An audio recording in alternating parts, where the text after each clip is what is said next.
Now to one of the top issues of this campaign, abortion. 10 states will vote on constitutional amendments to expand or protect abortion access, including the presidential battlegrounds of Arizona and Nevada.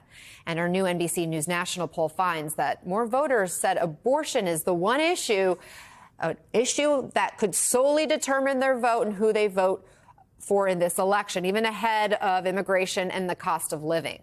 With us now, NBC's Liz Kreutz in Phoenix and Nancy Northup, the president and CEO at the Center for Reproductive Rights, which has fought against abortion bans put in place after Roe v. Wade was overturned. Liz, how is this abortion question or this ballot question motivating voters there in Arizona? Well, hey, Anna, it's very clear that for some voters, it is an extremely motivating issue. We are inside the headquarters right now for the group that is supporting this abortion measure. This measure would enshrine abortion rights into the state constitution. It would also expand access, making abortions legal up until fetal viability, about 23 or 24 weeks, or even beyond that, based on the mental or physical health of the mother. Right now, abortion is legal up to 15 weeks, with some exceptions for medical emergencies, but no exceptions for rape or incest. Now, according to the latest New York Times poll, this measure is poised to pass. It has 52% support compared to 33% who do not support it, 14% who say they're undecided. That means it's more popular than Kamala Harris in the state. That same poll shows her polling at 46% compared to Trump at 51%. Now, that's in line with what we've seen in other states in terms of the popularity of this poll. In other states that have had abortion measures like this on the ballot, they have passed, and in some cases, they've helped give Democrats a boost, and that is what some Kamala Harris supporters are hoping might happen here in this critical swing state. In fact, take a listen to what folks on either side of this issue had to say about that. I think it will draw more support for the Democratic ticket because, well, women especially, this is their issue, you know.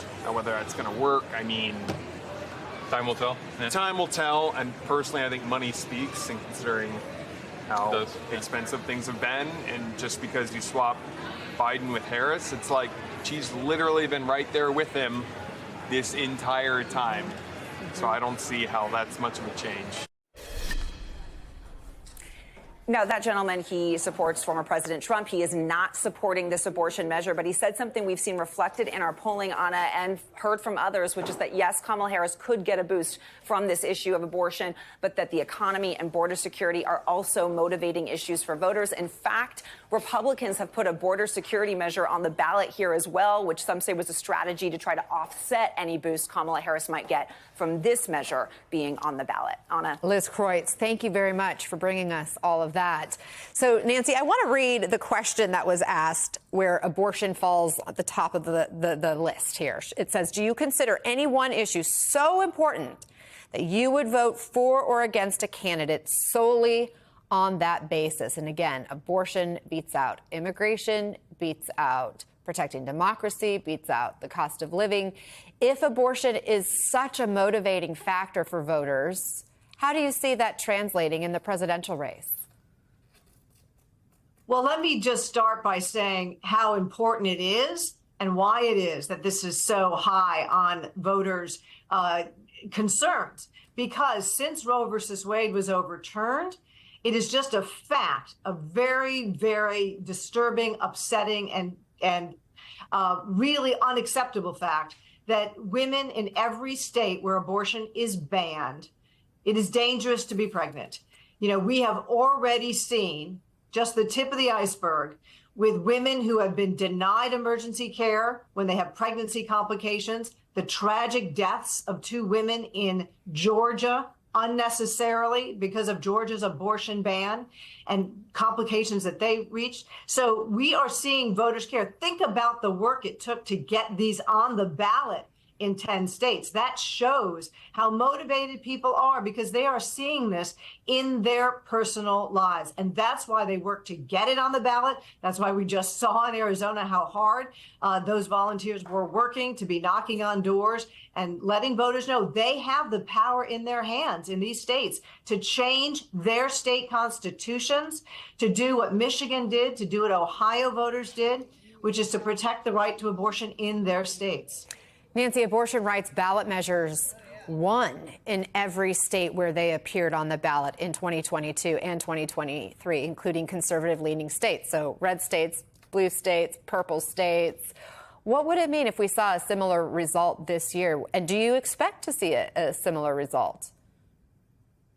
Look, we are seeing some very, very strong, polling in these states. And what I expect if we see these results is, most importantly, that there will be change for the women in those states, for pregnant people in those states. I mean, Arizona has a 15-week ban. Florida has a 6-week ban. Missouri has a total ban. And so what it means for women in those states right now, for pregnant people in those states right now, they have to leave the state in many circumstances, and not everybody can do that. And we have already seen in states like Texas the tragic results when women can't get access to care. So the first important thing will be, when these constitutional amendments are implemented in their states, that there will be a right to health care and an end to the healthcare crisis that's going right now in those states. Nancy Northup, thank you so much for being with us.